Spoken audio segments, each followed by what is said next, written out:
नमस्कार। आज हम 2025 यूनिवर्सिटी परीक्षा के लिए फार्माकोग्नोसी मतलब BP405T की तैयारी पर थोड़ी बात करेंगे। कुछ बहुत ज़रूरी सवाल हैं जिन पर ध्यान देना है। नमस्कार। हाँ, बिल्कुल। हमने पूरे सिलेबस से आप कह सकते हैं 15 सबसे महत्वपूर्ण सवाल चुने हैं। ये परीक्षा के लिहाज से बहुत अहम है।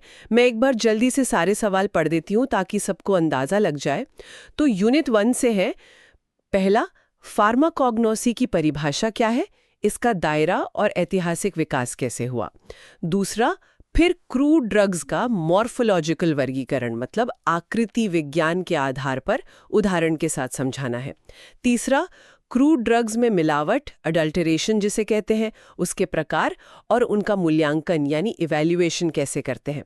और चौथा, लाइकोपोडियम स्पोर विधि, इसका चित्र और अनुप्रयोग क्या है। फिर यूनिट 2 से 5, औषधीय पौधों की खेती पर कौन से कारक असर डालते हैं। 6, पॉलीप्लॉइडी और म्यूटेशन क्या होता है और औषधीय पौधों में इनकी क्या भूमिका है। 7, औषधीय पौधों का संरक्षण मतलब कंजर्वेशन कैसे किया जाता है। यूनिट 3 में 8, प्लांट टिश्यू कल्चर क्या है, इसके प्रकार और फार्मास्यूटिकल उपयोग। 9, खाने योगिकी के एडिबल वैक्सीन्स ये क्या होते हैं, उदाहरण और उनके अनुप्रयोग। फिर यूनिट 4 10, सेकेंडरी मेटाबोलाइट्स क्या है, किन्हीं 2 वर्गों का वर्गीकरण और उनके टेस्ट लिखने हैं। 11, आयुर्वेद और यूनानी चिकित्सा प्रणालियों में फार्माकोग्नोसी की क्या भूमिका है। और आखिर में यूनिट 5 12, अकेशिया, एगर और हनी, इनके बायोलॉजिकल सोर्स, केमिकल नेचर और उपयोग।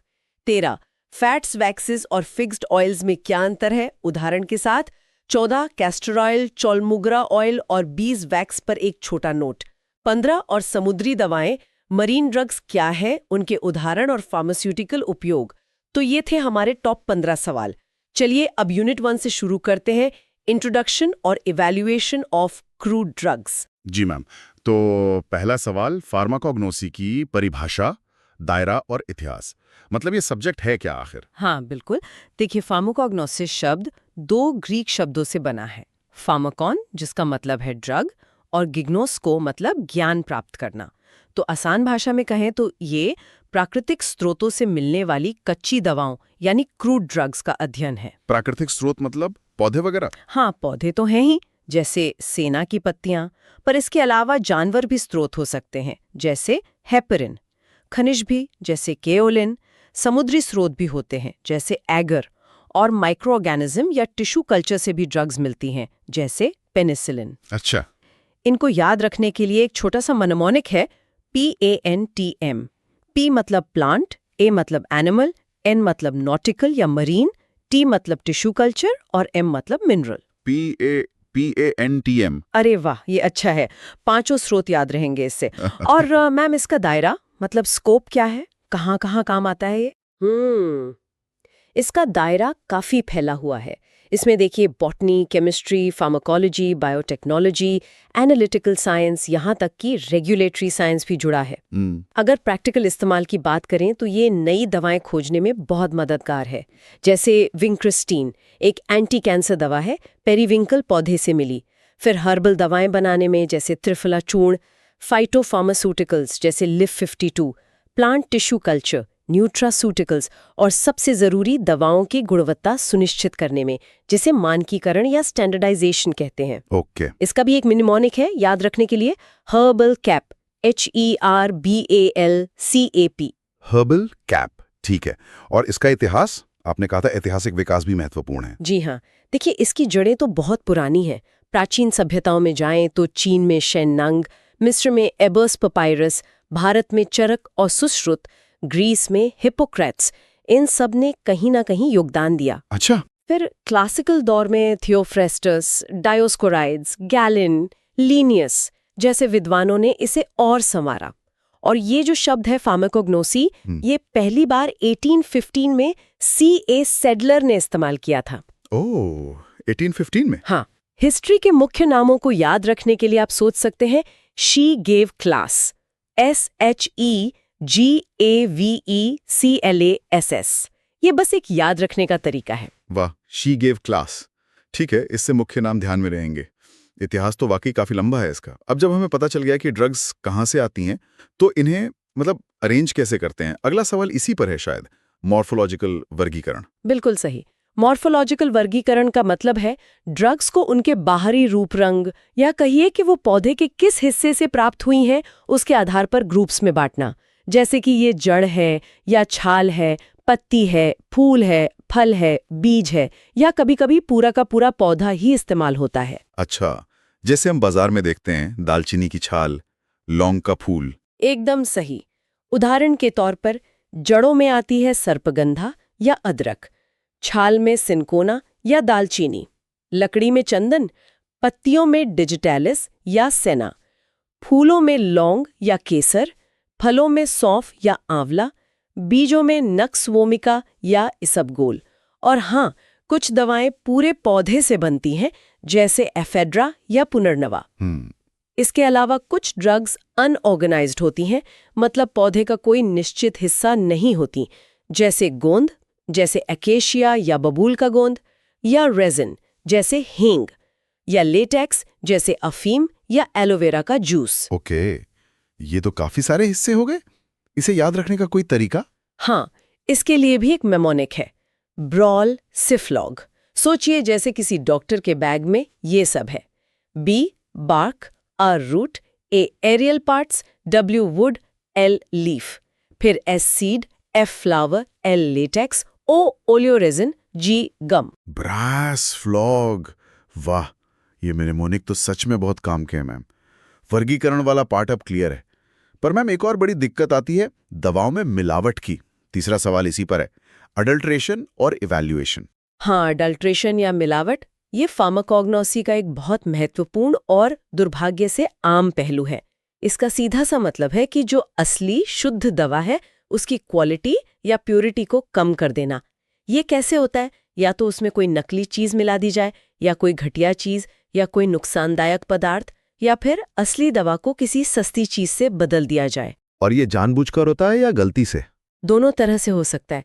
कई बार लोग ज्यादा मुनाफा कमाने के लिए जानबूझकर मिलावट करते हैं, और कभी-कभी अनजाने में भी हो जाता है, जैसे सही पहचान न होने पर गलत पौधा इकट्ठा कर लिया। ओह, मिलावट के कई प्रकार हैं। इन्हें याद रखने के लिए एक और मेनेमोनिक है, सैड फस। सैड फस? हाँ, sad substitution with inferior drug, मतलब असली की जगह कोई घटिया दवा मिला देना। ए आर्टिफिशियल सब्स्टिट्यूशन, कोई बनावटी चीज मिला देना, जैसे अदरक पाउडर में रंगीन स्टार्च। डी डिकम्पोज ड्रग्स, खराब सड़ी गली दवा इस्तेमाल करना। एफ फॉरेन मैटर, बाहरी चीजें मिला देना, जैसे मुलेठी पाउडर में रेत या पत्थर। यू यूज्ड और एग्जॉस्टेड ड्रग, इस्तेमाल की हुई दवा दोबारा बेचना, जैसे लौंग से तेल निकालने के बाद उसे बेचना। एस स्प्यूरियस डिलिबरेट अडल्ट्रेशन, जानबूझकर की गई खतरनाक मिलावट, जैसे हींग में सीसे के छर्रे। और आखिरी एस सब्स्टिट्यूशन बाय मिस्टेक, गलती से कोई मिलती जुलती दूसरी प्रजाति मिला देना। अरे बाप रे, सैड फस मतलब 7 तरह की मिलावटें हो सकती हैं। ये जानना तो बहुत ही जरूरी है। तो फिर सवाल उठता है कि हम कैसे पता करें कि दवा असली है या नहीं? जी, मतलब इवैल्यूएशन कैसे करते हैं? बिल्कुल। इवैल्यूएशन वो वैज्ञानिक प्रक्रिया है जिससे हम ड्रग की पहचान, उसकी गुणवत्ता क्वालिटी और उसकी शुद्धता प्योरिटी को कंफर्म करते हैं। इसके भी कई तरीके हैं जिन्हें हम एक मनोमोनिक से याद रख सकते हैं, O my PC biotech. O my PC biotech, ये क्या है? देखिए, ओ ऑर्गेनोलेप्टिक इवैल्यूएशन, इसमें हम ड्रग को अपनी इंद्रियों से परखते हैं। उसका रंग कैसा है, गंध कैसी है, स्वाद कैसा है। जैसे लौंग की खास गंध होती है। अच्छा, मतलब देखकर, सूंघकर, चखकर। हाँ। फिर एम माइक्रोस्कोपिक इवैल्यूएशन, इसमें माइक्रोस्कोप की मदद से ड्रग की अंदरूनी बनावट, उसके सेल्स, टिश्यूज या उसमें मौजूद क्रिस्टल्स वगैरह दिखते हैं। जैसे सेन्ना की पत्ती में खास तरह के स्टोमेटा होते हैं। जैसे उसकी घुलनशीलता, उसका गलनांक मेल्टिंग पॉइंट, उसमें राख की मात्रा ऐश वैल्यू, नमी की मात्रा मॉइस्चर कंटेंट कितनी है। जैसे अगर मुलेठी में ऐश वैल्यू ज्यादा आ रहे हैं तो हो सकता है उसमें मिट्टी या रेत मिली हो। ओके। सी केमिकल इवैल्यूएशन, इसमें केमिकल टेस्ट किए जाते हैं ताकि पता चल सके कि ड्रग में कौन कौन से एक्टिव केमिकल कंपाउंड्स, जिन्हें फाइटोकॉन्स्टिट्यूएंट्स कहते हैं, मौजूद है। जैसे एल्कलॉइड्स के लिए टेस्ट, ग्लाइकोसाइड्स के लिए टेस्ट। ठीक है। B, biological evaluation. इसमें ड्रग का असर जीवित प्राणियों या उनके अंगों पर देखा जाता है। ये खासकर तब जरूरी होता है जब केमिकल मेथड पूरी तरह कारगर ना हो, जैसे मेंढक के दिल पर डिजिटल इसका असर देखना। अच्छा, लाइव टेस्टिंग जैसा। हाँ, कुछ वैसा ही। और आखिर में TLC क्रोमैटोग्राफिक मेथड्स। इसमें पतली परत क्रोमैटोग्राफी या HPLC जैसी तकनीकों का इस्तेमाल करके ड्रग का केमिकल फिंगरप्रिंट तैयार किया जाता है।